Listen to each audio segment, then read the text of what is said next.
السلام عليكم، كنتمنى تكونوا بخير وعلى خير. كل عام وأنتم بألف خير. رمضان مبارك كريم.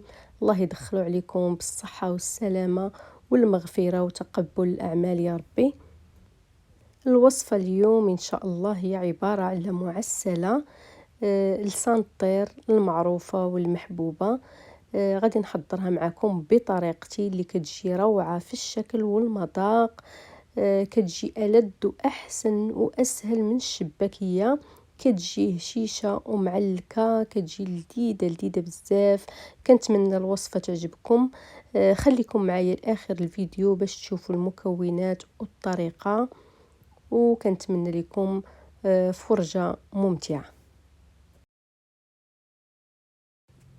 بالنسبة للمكونات غادي نعطيكم المقادير وأنا كنحضرهم. عندي هنا 500 غرام أو نصف كيلو ديال الطحين، نضيف له نصف كاس ديال الزنجلان اللي حمرته شوية غير شوية وطحنته جيدا بحال كيف كتشوفوا، اولا كطحنوه مزيان وكتغربلوه. من بعد كنضيف نصف كاس ديال اللوز اللي سخنته غير شويه في المقله وطحنته جيدا. واللوز كيبقى اختياري، يمكن لكم تكتفوا فقط غير بالزنجلان. ملعقه كبيره من النافع اللي مطحون جيدا ومغربل. ملعقه صغيره من حبه حلاوه اليانسون اللي مطحون جيدا حتى هو مغربل. ملعقه صغيره من القرفه، القليل من المسكه الحره المستيكه، تقريبا 3 أو 4 الحبيبات صغار اللي مطحونين مع القليل من السكر. ربع ملعقه صغيره من الملح، نصف ملعقه كبيره من الخميرات الحلويات البيكنج باودر او اللبكيه من وزن 7 حتى 8 غرام. كنخلط المكونات ومن بعد كنضيف نصف كأس من الزبدة المذوبة. ذوبتها حتى حيد منها الحليب اللي كيكون فيها، ذوبتها على شكل زبدة نوازيط. وكنخلط المكونات جيدا، كنخلط حتى كتنسجم الزبدة مع الطحين. هنا ضفت رشة ديال الكوزة، جوزة الطيب، نسيت ما ضفتها مع المكونات من الأول، وكتبقى اختيارية وهي كتعطي نسمة زوينة. ومن بعد كنضيف نصف كاس ديال الماء الزهر اللي ذوبت فيه ضامه ديال زعفران، وضفت صفار بيضه اولا بدون بيض اللي ما كيبغيش البيض، حتى بلا بيض كتجي زوينه. وكنخلط المكونات، كنعجنها بالماء. كنضيف الماء بالتدريج، الماء يكون شويه دافي حتى كنحصلوا على عجينه بحال العجينه ديال المسمن، ما كتكونش عجينه قاصحه بزاف ولا خفيفه. انا خدات مني كاس وربع ديال الماء، الكاس اللي كياخذ 150 مليلتر من الماء، ودائما كتبقى على حسب نوعيه الطحين. كندلكوها شويه ومن بعد كنجمعوها وكنغطوها بالبلاستيك الغذائي اللي كيساعدها تزيد تدلك، وكنخلوها ترتاح واحد الساعه او ساعتين. من بعد ما كترتاح العجين كنقسمها ل 12 قطعه، ومن بعد كنشكلهم كويرات وكنغطيهم بالبلاستيك الغذائي باش ما كينشفوش لينا. ومن بعد غادي نحتاجوا القليل من الزيت، وغادي نحتاج القليل من النشا المايزينا، او لا يمكننا نعوضوه فقط بالطحين. كنسرح 3 الكويرات بحال كيف كتشوفوا. من بعد ما كنسرح 3 الكويرات كندهنهم بالزيت.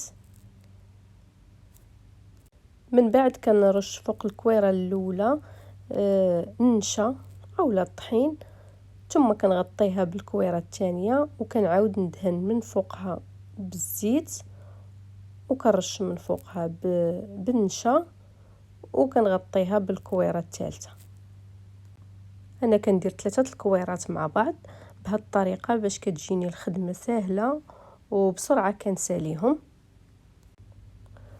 وإلا بغيتو نتوما ديروهم فقط غير 2 كويرات مع بعض، اولا تعملوا غير كويره وحده تسرحوها وطيبوها، يعني كيبقى لكم الاختيار واللي جاتكم سهله. كنغطيهم بالبلاستيك باش ما كينشفوش، وغنبدا باول وحدين. كندهن سطح العمل بالزيت وكنبدا نسرحهم. كنحاول نقادهم الا لقيتهم مفاوتين على بعضهم باش كيجونا كلهم طبقه واحده نفس القياس. كنسرحوهم وكنرقوهم، ولكن ماشي بزاف، ما كنرقوهمش بحال الطريقه كي قبل كيف كنصاوبوا لسان الطير، يعني كتكون هاد العجينه رقيقه بزاف. انا لا كنخليهم يعني رقيقه ولكن ماشي بزاف، ما كتكونش شفافه باش كتجينا بحال الشباكيه. كيف كتشوفوا بسرعه كيتفرقوا على بعضهم. كنوضعهم فوق مقله سخونه على نار اللي كتكون متوسطه. انا عندي هنا مقله كبيره، هذه مقله ديال البايله، قلبتها وكنشفهم فوقها. وإلا ما عندكم مقله كبيره يمكن لكم تستعملوا طنجره وتقلبوها. ملي كنديرهم بحجم كبير كيجونا فيهم اللفات بزاف وكيجي شكلهم زوين. فقط غير كنشفوهم ماشي يطيبوا، غير تنشف العجين من جهه نقلبوا الجهه الثانيه. كنشفوا كذلك الجوانب بسرعه كتنشف. وكيف كتشوفوا بسرعه كيتحلوا. فقط غير تنشف العجين وكنحيدوهم من فوق النار.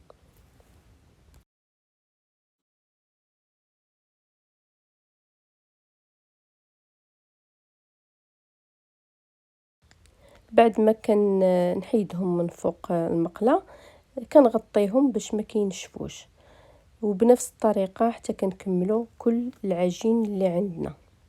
ودائما كندهنوا سطح العمل بالزيت وكنسرحوا العجين. انا هنا فقط عندي 2 طبقات. بعد ما كنسرحهم كيف كتشوفوا بسرعه كيتفرقوا. غادي نطيب هنا كل وحده بوحدها، باش اللي بغى يطيب كل وحده بوحدها او اللي بغى يطيب 2 طبقات مع بعض او 3، يعني اللي جاكم اسهل. وكنحطوها فوق المقله اللي كتكون سخونه.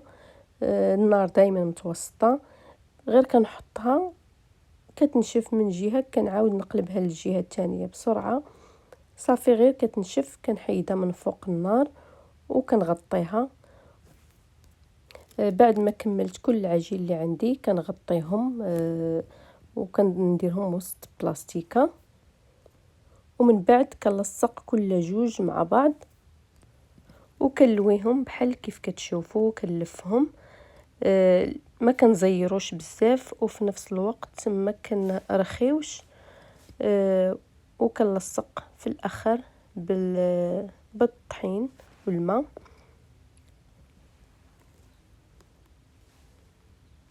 بنفس الطريقه حتى كنكمل كل القطع اللي عندي. كيف قلت لكم في اللويه ما كنزيروش بزاف وفي نفس الوقت ما كنرخيوش بزاف. الا زيرنا بزاف ما كيبغوش يتحلوا لينا في الطياب، وإلا رخيناهم بزاف كيتحلوا بزاف في الطياب وما كيجيش منظرهم زوين. بعد ما كنكمل كل القطع اللي عندي كنقطعهم بهذا الشكل كيف كتشوفوا. كنقطعهم بحال شكل الفقاس.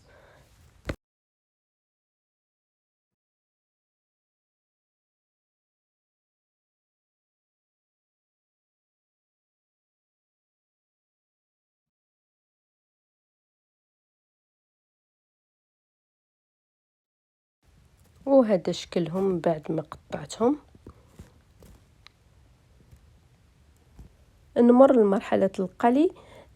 بعد ما كنسخنوا الزيت كنقصوا النار نخليوها تكون نار متوسطه ونبدا نوضع القطع في الزيت. ما نكتروش في المقله باش كنخلوا ليها المجال فين كتنفخ.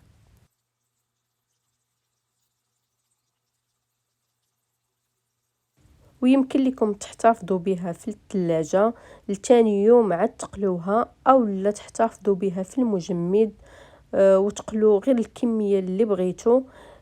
كتخلوها حتى كديكونجلا عاد كتقليوها. النار ما تكونش عالية باش ما كتحمرش من برا وتبقى من الداخل.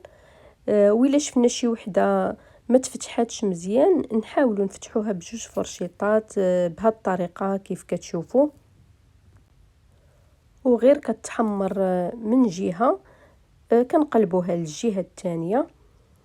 وبعد ما كتحمر من كل الجهات، كنحيدوها من الزيت ونصفيوها من الزيت، ومباشرة كنطفيوها في العسل يكون بارد ويكون ثقيل باش ما كتنشفش لينا من العسل.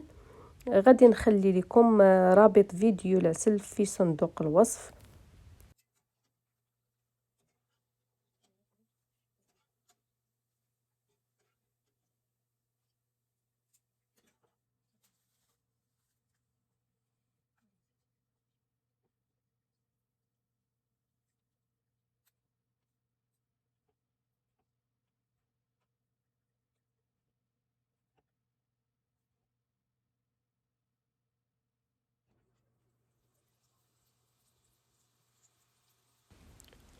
وبنفس الطريقة كنقلي الباقي. بمجرد ما كتحمر لينا من جهة كنقلبوها للجهة الثانية، وكيف قلت لكم ما نعمروش المقلة، ما نكتروش باش كتبقى لينا فين كتنفخ. وقبل ما تحمر من الجهة الثانية كنحيدو الاولى من العسل، وكنعاد كنطفيو القلية الثانية، وهكذا بنفس الطريقة حتى كنكملو كل الكمية اللي عندنا.